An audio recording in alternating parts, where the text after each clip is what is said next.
guys, today I wanted to talk about the science behind a good grip and a strong grip. We know that grip training or having grip strength is really important in jiu-jitsu. There's a saying, a very common saying, it's grips and hips. If you haven't got grips and you haven't got hips, or you kill someone's grips and you control their hips, then you kill the game, right? So grips is a massive component when it comes to jiu-jitsu. If you're watching this video, that's not going to be a huge surprise to you.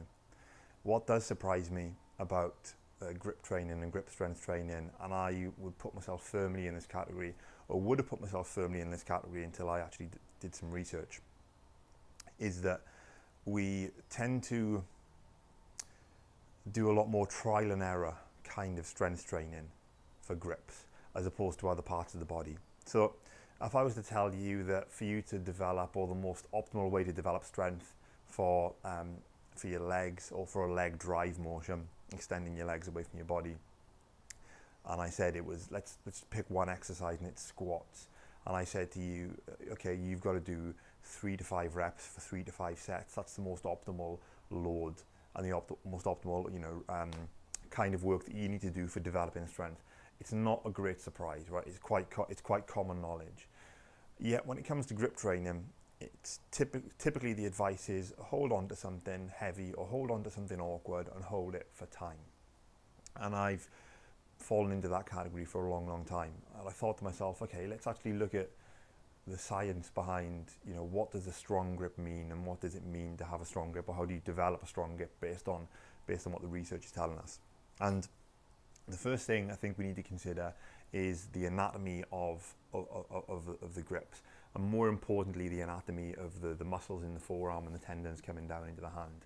Yes, there are some small muscles actually in the hand itself, although at least based on the stuff that I've read, they don't have a great impact on grip strength itself. They're more important from hand positioning, which is why I'm going to focus more on the muscles that are actually in the forearm.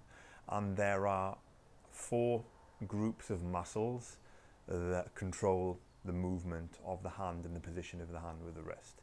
So you've got the muscles that control the flexion and extension of the wrist. You've got the muscles which I believe are along this part of the forearm that work the closing of the thumb. And the part that was most interesting to me when I looked into this was that you've got 2 different muscles controlling the fingers. Because if you actually look at the hand, or an anatomy drawing of the hand and where the tendons connect, you've got tendons that connect, I believe it's into the second bone in the finger, and tendons that connect to the end. I may be forgetting the exact attachments, but there are 2 sets of tendons in there. And the first set will control the hand in this kind of motion, right? Just closing the fingers in this kind of motion. But then the second group of muscles are actually responsible for curling the fingers. And if you play with your hand now and you do this as opposed to this, you may feel the tension in different parts of your forearm. They're not completely exclusive, but it's important to know that there are 2 different sets of muscles there, and I think that plays a big important role in terms of how you develop grip strength. So if we take that forward then and look at the science of, actually one more point about the anatomy of the hand, and when you look, and particularly on the inside of the forearm, which is actually more responsible for gripping or closing the grip, you'll see that the ratio of muscle in the forearm to the ratio of tendons, at least in terms of the length, is very high, in that there's a very high ratio of tendon length through the forearm and the fingers compared to the muscles, which I think is different to many other parts of the body. Maybe the calf is something similar to that, but not the rest of the body. And my theory, I couldn't find any research to back this up, but my theory is that the development of tendon strength is maybe more important when it comes to grips than other parts of the body, because of that different ratio, the particular ratio you have of tendon or tendinous fibers. It's not just tendon, right? It's all of the other tissue, like the fascia, the ligaments, etc. But let's just call it, tendons for the sake of this discussion, versus the muscle fibers. Okay, so I think that's another important point as well.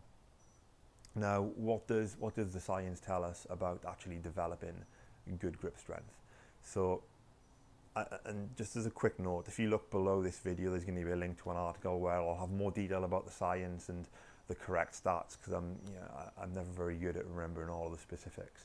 But if we look at the science of developing a strong grip, and also think about what typically the people tell you to do, it's say hang from a pull-up bar and hang for up to 1 minute or 2 minutes, whatever the case may be. And I've recommended that to a lot of people, and I think that's still very good and has its place for developing grip strength endurance, which should be part of the program. But specifically for making your grip stronger, what the research has found is that if you do hold on to something with loads that allow you to do up to 5 to 10 seconds of holds, and I believe it was five sets, and maybe three times a week. Again, look at the article for the specifics, right?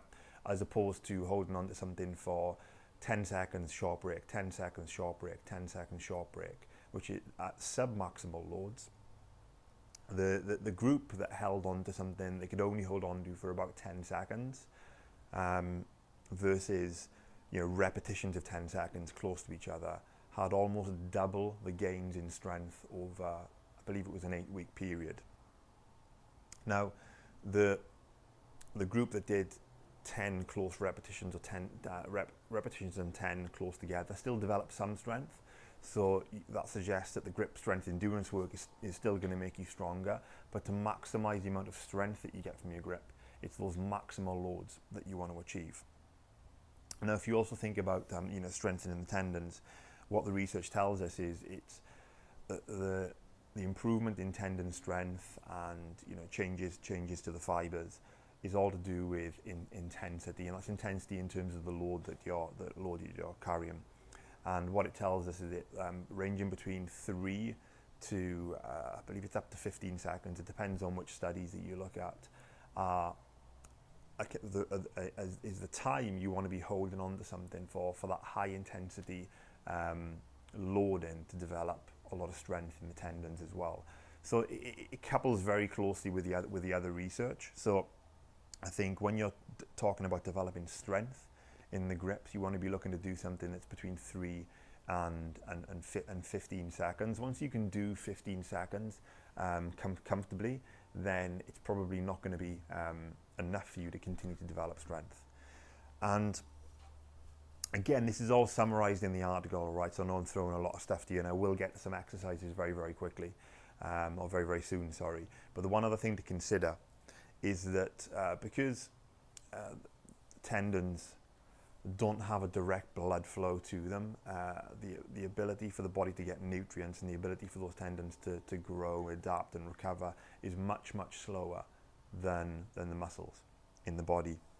So what you want to be very, very careful of is not overloading the tendons. So let's say you can hang on to something for 10 seconds in the first week, then and 10 seconds in the second week, and then you get to 15 seconds in the third week. You don't want to then go, okay, great, I'm going to add weight to this to keep up that intensity. What the research is telling us is it's about 12 weeks is the optimal time to train the tendons to develop strength and to force change in the tissue.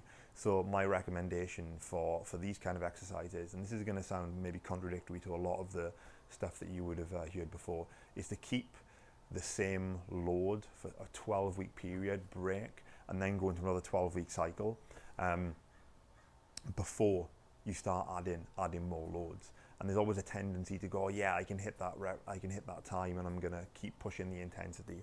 And I don't think you're giving your tendons enough time to heal and recover, so you may run into a lot more problems, potentially injuring yourself.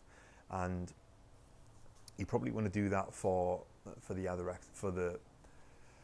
all of the strength exercises when it comes to grip strength. And I think just gives everything time to heal and time to recover, and particularly because there's so many tendons in the forearm and the hand, is definitely my recommendation, and how the way I've actually changed my grip strength training since looking at this research. So then, now going into some exercises specifically for grip strength for jiu-jitsu. So for me, I think isolating thumb exercises is probably not the most efficient use of your time if you're trying to develop grip strength. One, because the thumb on its own does very little in terms of your grip strength and grip fighting in jiu-jitsu.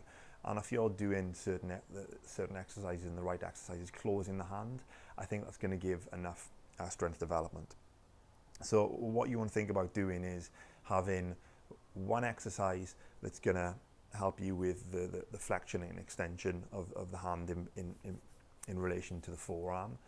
And you may, so you can see the gymnastic rings in the background there. So I do a lot of work on gymnastic rings. So I'm already putting my hand in a position where I need to force stability in my wrist. If you're doing a lot of those exercises, maybe that's an additional piece that you don't need to add in, okay?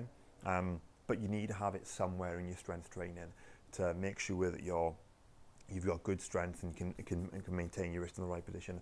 And also, let's think about, you know, a good cross choke. Hopefully you can see from the angle.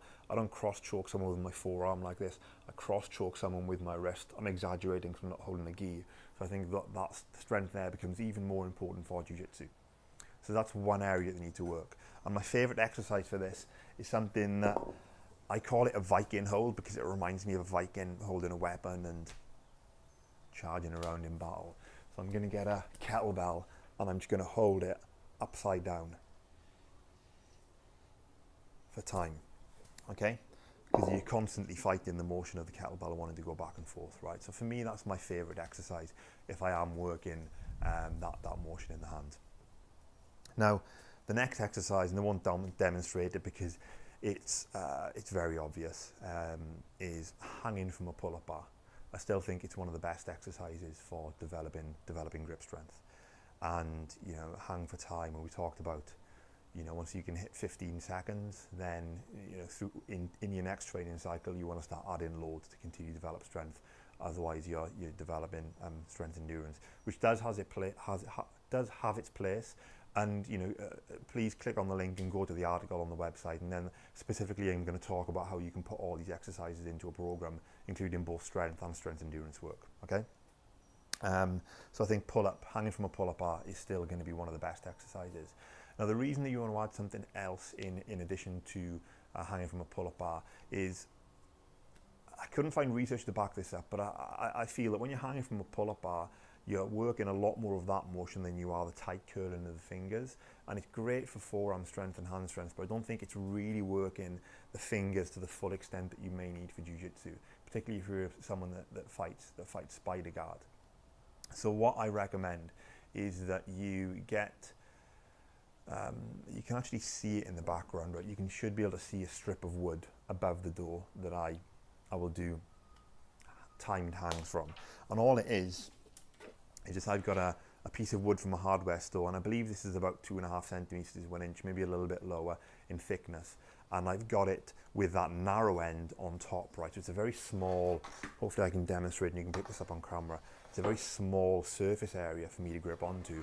So all of the force is going into the end of the fingers, and that, you know, obviously the leverage that you need to hold your hand in place is much, much greater than holding onto a pull-up bar, okay? You can also buy these kind of grips. We've got a wooden one here with progressively more difficult or smaller handles for you to hold on to. And that's another way to do it. If you want to buy one of those, you can get specific rock climbing boards. And if you want to spend the money and invest in one of those. But what's really important, and this is a very good example actually in terms of the grip, is that we're moving away from this kind of grip where pretty much all of the finger and the palm is against the grip. Because again, I think you're working a lot more of this, the group of muscles that controls this part of the forearm, and not the fingers, and not the groups of muscles that control the fingers themselves. So you really want to have something that's, you know, just about, you can almost, maybe a little bit more than the first knuckle of the finger onto the grip, not something that's coming all the way over. And then that's really going to start developing the muscles that, you know, really curl the fingers. And I think it's going to complete the grip strength training for you. And it's something it's really common in the rock climbing world, but maybe not so common in other in strength and conditioning for other sports. Now, the word of caution for this is this does put a lot of strain on the fingers, a lot of strain on the hands and the tendons. So really take your time with this one, okay? If you need to just hang with your feet on the floor and you're just taking weight and getting used to it, then do that at the start, right? And really build up slowly. So just to recap then, I think for most optimal grip strength development for jiu-jitsu, you need to develop strength in 3 areas. One is going to be flexion and extension of the hand in relation to the forearm, and it's that holding the kettlebell upside down is my favorite one for that. If you're already doing a lot of work, for example, on gymnastic rings where you already need to hold the hand stable, then maybe you don't need to do that exercise. But I think the exercises that everyone needs to do is pull up bar hangs and working on something like a fingerboard where you can only get the far end of your fingers on there and holding on to it to develop those 2 kind of muscles. Now, the other thing you may want to throw in there is balancing out the opening and closing of the hand, so getting rubber bands, so you're working the muscles on the outside of the forearm as well to help rebalancing, particularly if you start to get tendinitis. That's for me one of the best exercises you can do with a thick rubber band around the fingers to balance stuff out in the forearm, and a fingertip push-ups are a very, very good one as well. So this is already a bit of a long video, so click on the link for the article at the bottom of this video, and it's going to cover some more specifics, how you can put this together in a program, how you can tie it in with grip strength endurance work as well, and not just grip strength work. But I think this is, when I saw some of this research and understood a lot more about what's going on in the hand, for me, a lot of it was new and has changed my approach to grip strength training. I've already seen great results in improvements in my grip strength. So yeah, give it a go. And again, read the article, head over to the site and see what other stuff we've got. But I hope you can implement this into your training and make a huge difference in your grip strength. Thanks for watching, guys.